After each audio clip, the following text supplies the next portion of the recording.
ताकि हमारे नए वीडियो आपको लगातार मिलते रहें।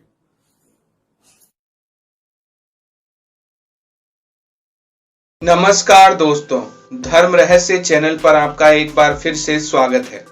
अब आगे की अंतिम कथा के बारे में जानते हैं। गोदराज इस स्थिति से उबरने के लिए सुबह उठकर मंदिर में जाता है और वहां ध्यान अवस्था में जो देखता है उससे वह और भी अधिक परेशान हो जाता है। वह गुस्से से अपने घर वापस आता है और अपनी पत्नी से कहता है, मैं तुम्हें आज से सदैव के लिए संकल्प लेकर त्यागता हूं। हे यक्षिणी, तूने बहुत गलत कर्म किए हैं। तूने मेरी ऊर्जा प्राप्त करने के लिए मेरी पत्नी को ही मार डाला। यक्षिणी यह सुनकर हंसने लगती है और कहती है, अब तो मैं तुम्हारी पत्नी हो चुकी हूं। मांस वाले शरीर से इतना मोह क्यों? मैं तो तुम्हें पूरी जिंदगी आनंद देने वाली हूं। पर गोदराज उस पर बहुत अधिक क्रोधित था और उसके क्रोध की सीमा नहीं रही। उसने यक्षिणी को घर से निकाल दिया। यक्षिणी भी गुस्से से कहने लगी, हाँ, यह सत्य है। मैंने और उस तांत्रिक ने ही तुमसे बदला लिया। तुम्हारी पत्नी को मैंने ही जलाकर मार दिया। वो साधु जो आया और कह रहा था कि मैंने पुनर्जीवित किया है तुम्हारी पत्नी को, वह वही तांत्रिक था। तुमने मुझे छोड़कर अच्छा नहीं किया है। मुझे त्याग कर तुम कहीं के नहीं रहोगे। और यह कहकर वह यक्षिणी चली जाती है। इधर जंगल में जाकर के गोदराज अपनी पत्नी के शरीर को ढूंढता है। तभी उसे उसका शरीर दिखाई पड़ता है। तभी वहां पर राजा के सैनिक आ जाते हैं और वह उसे पकड़कर राजा के समक्ष ले जाते हैं। राजा कहता है, तुमने अपनी पत्नी को मार डाला है, इसलिए मैं तुम्हें मृत्यु दंड देता हूं। यह सुनकर अब गोदराज को आश्चर्य होता है। वह कहता है, यह आपसे किसने कहा? तब राजा कहता है, तुम्हारी ही पत्नी मेरे सामने आई थी और वह गिड़गिड़ाते हुए अपनी रक्षा की प्रार्थना कर रही थी। सैनिकों ने देख लिया है, तुमने उसे जंगल में मार दिया है। यह सुनकर अब गोदराज आश्चर्य में पड़ जाता है। वह समझ चुका था यह सारा खेल उस यक्षिणी का है। अब इससे कैसे बचा जाए? वह कहता है, मैं प्रमाणित कर दूंगा कि मैंने अपनी पत्नी का वध नहीं किया है। आप मुझे माता त्रिपुर सुंदरी मंदिर में केवल 3 दिन रहने की आज्ञा दें। राजा ने कहा, ठीक है, 3 दिन के अंदर साबित करो कि तुम्हारी पत्नी झूठ बोलकर गई है, क्योंकि वह कह रही थी मेरा पति मुझे मार डालेगा, कृपया मेरी रक्षा करें, और वह जंगल में जाकर मुझे मार देगा। तब मेरे सैनिकों को मैंने आज्ञा दी थी कि जंगल में जाकर के अगले दिन ढूंढें, लेकिन तब तक तुमने अपनी पत्नी को मार डाला था। अब मैं तुम्हें 3 दिन मंदिर में रहने का आदेश देता हूं, अपने आप को साबित करने के लिए। और मंदिर को चारों ओर से सैनिक घेरे रखेंगे ताकि तुम कहीं भाग ना जाओ। मंदिर में पहुंचकर गोदराज रोने लगता है और माता को पुकारने लगता है। वह संकल्प लेता है कि माता, जब तक आप प्रत्यक्ष दर्शन नहीं देंगी और मेरी समस्या का हल नहीं करेंगी, मैं यहीं बैठा आपका तप करता रहूंगा। गोदराज 3 दिन तक लगातार मंत्रों का जाप करता रहता है। 3 दिन बाद समय समाप्ति की घोषणा होने ही वाली थी। तब गोदराज बहुत अधिक इस बात से दुखी हो गया कि माता ने उसे अभी तक प्रत्यक्ष दर्शन नहीं दिए और आखिरकार उसने अपना सिर माता को चढ़ा दिया, क्योंकि वह जानता था कि बदनामी का दाग उसके जीवन को कलंकित तो करेगा ही, अभी तक कि उसके सभी अच्छे कर्मों को भी धूमिल कर देगा। इस प्रकार से उसके सिर चढ़ाते ही माता त्रिपुर सुंदरी प्रत्यक्ष दर्शन उसे देती हैं और कहती हैं, पुत्र, कलयुग की कुछ मर्यादाएं हैं। इन्हीं कारणों से देवी देवता प्रत्यक्ष दर्शन नहीं दे सकते, किंतु तूने तो अपने जीवन का ही अंत कर दिया।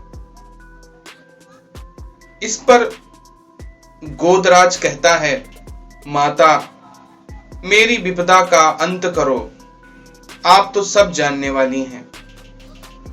माता त्रिपुर सुंदरी कहती हैं, पुत्र, मृत्यु के बाद किसी को पुनर्जीवित करना नियम विरुद्ध है। इससे त्रिदेवों पर संकट आ जाता है, संसार की मर्यादा नष्ट हो जाती है।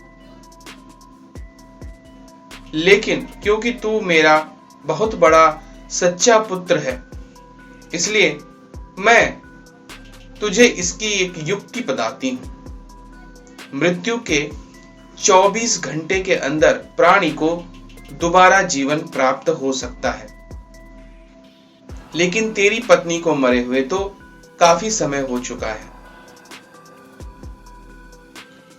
लेकिन एक विकल्प अभी भी शेष है।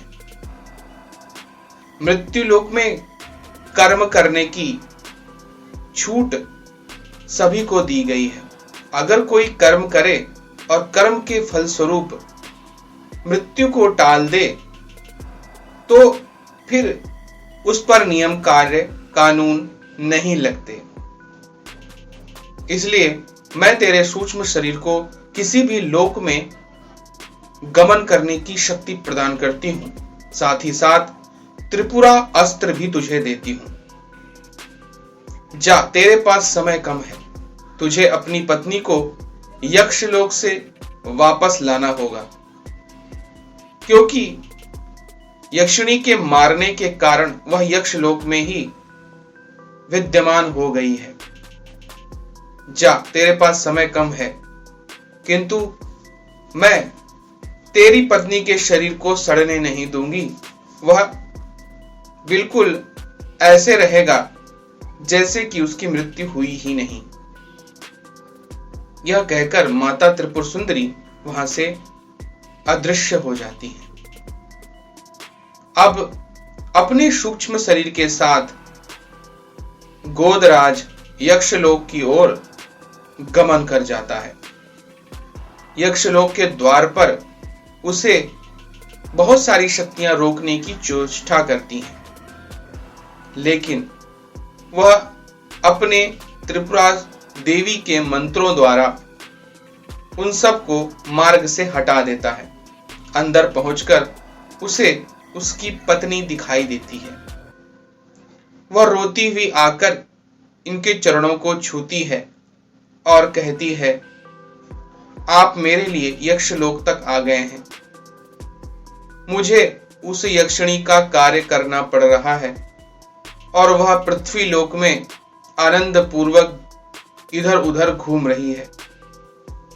इस पर गोदराज कहता है, तुम चिंता मत करो, चलो मेरे साथ। इस प्रकार गोदराज अपनी पत्नी को जैसे ही ले जाने की कोशिश करता है, वहां पर एक विशालकाय सर्प उनका मार्ग रोक देता है। उस सर्प को रोकने के लिए अंततो गत्वा गोदराज को त्रिपुरा अस्त्र का प्रयोग करना पड़ता है। वह अस्त्र लगते ही वह सर्प अपने वास्तविक रूप में यक्षराज रूप में प्रकट हो जाता है। कुबेर के रूप में वहां पर कुबेर जी ने कहा, माता त्रिपुर सुंदरी के अस्त्र का प्रयोग मुझ पर किया गया, मेरा अहोभाग्य। मेरी मृत्यु इसलिए नहीं हुई क्योंकि माता स्वयं मेरी रक्षा कर रही हैं, किंतु अपनी पत्नी के लिए ऐसा समर्पण मैंने आज तक नहीं देखा। जाइए, अब आपका सामना यमलोक में यमराज से होगा, क्योंकि यक्षलोक से यमलोक होते हुए ही आप मृत्यु लोक में जा सकते हैं। उसके बाद गोदराज अपनी पत्नी को लेकर यमलोक से होते हुए गुजर रहे थे। तभी यमराज उनके सामने खड़े हो जाते हैं और कहते हैं, कोई भी प्राणी मृत्यु के बाद वापस मृत्युलोक नहीं जा सकता। तुम में इतनी शक्ति है कि तुम वापस जा सकते हो, लेकिन यह स्त्री काफी समय पहले मृत्यु को प्राप्त हो चुकी है, यह वापस नहीं जा सकती। इस पर गोदराज प्रार्थना करते हैं कि आप हमें ना रोकें, मुझे अपनी पत्नी को वापस ले जाना है और अपने जीवन पर लगे दाग को भी मिटाना है। किंतु दोनों लोगों की बहस का कोई हल नहीं निकलता। अंततो गत्वा माता त्रिपुर सुंदरी के मंत्र का उच्चारण करते हुए त्रिपुरा अस्त्र का प्रयोग एक बार फिर से गोदराज कर देता है। गोदराज के वार से यमराज घायल हो जाते हैं और वह माता को पुकारते हैं। माता की कृपा से तुरंत ही यमराज स्वस्थ हो जाते हैं और वो कहते हैं, जा, ले जा अपनी पत्नी को। तुझे रोकने की सामर्थ्य अब किसी में भी नहीं है, क्योंकि जब स्वयं पुनर्जीवन देने वाली माता शक्ति तेरे साथ हैं, तो फिर तुझे कौन रोक सकता है। इस प्रकार से वहां से गोदराज मृत्युलोक वापस आ जाता है। यहां पर अब अपनी पत्नी के शरीर में उसकी आत्मा को वह डालता है और इधर स्वयं भी अपने शरीर में वापस आता है। माता त्रिपुर सुंदरी अब साक्षात फिर से प्रकट हो जाती हैं और गोदराज का सर जोड़ देती हैं, साथ ही साथ उसकी पत्नी को भी पुनर्जीवन प्रदान करती हैं। दोनों माता त्रिपुर सुंदरी की वंदना करते हैं। माता त्रिपुर सुंदरी कहती हैं, अब इस अस्त्र का प्रयोग उस तांत्रिक पर करो जो वास्तविकता में इस सब कारण का विशेष गुनहगार है। और इस प्रकार से गोदराज उस अस्त्र को उस तांत्रिक पर चला देते हैं। तांत्रिक की तत्क्षण वहीं मृत्यु हो जाती है। तभी वहां पर राजा आ जाता है और अपने कार्य के लिए माफी मांगता है। तभी वहां पर वह यक्षिणी भी आ जाती है और माता से प्रार्थना करती है कि माता, मैंने भी इनको पति के रूप में प्राप्त किया था, यद्यपि मैंने बहुत बुरे कर्म किए हैं, फिर भी आप मुझे क्षमा कीजिए। माता त्रिपुर सुंदरी कहती हैं, पति की इच्छा, यानी कि पति को प्राप्त करने के लिए तूने यह सब गलत कर्म किए ताकि तेरी ऊर्जा बढ़ सके, किंतु तूने बाद में बहुत ही गलत कर्म किए हैं। फिर भी तूने मेरी शरण ली है, इसलिए मैं तुझे क्षमा तो करती हूं, किंतु चिरकाल तक तुझे पृथ्वी पर ही भटकने का श्राप भी देती हूं। अब तू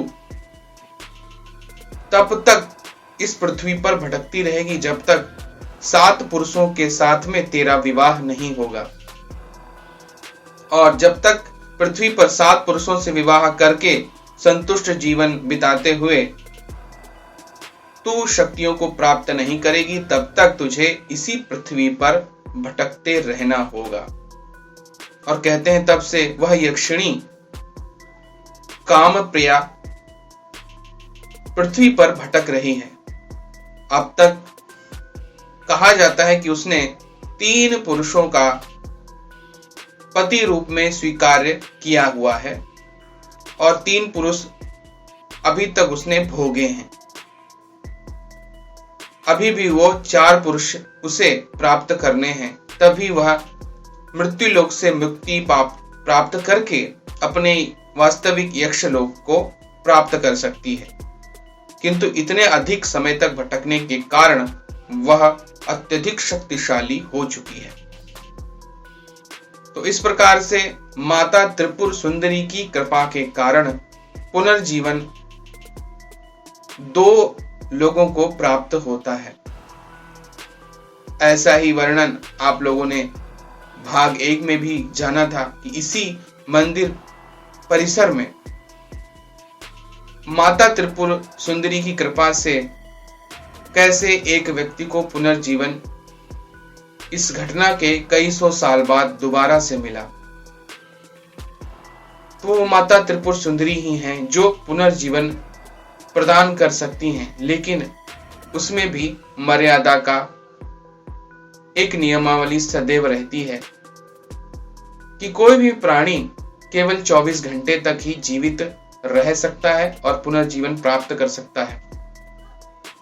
लेकिन भक्ति के आगे और भक्ति की शक्ति के आगे सब कुछ संभव है। जय माता त्रिपुर सुंदरी।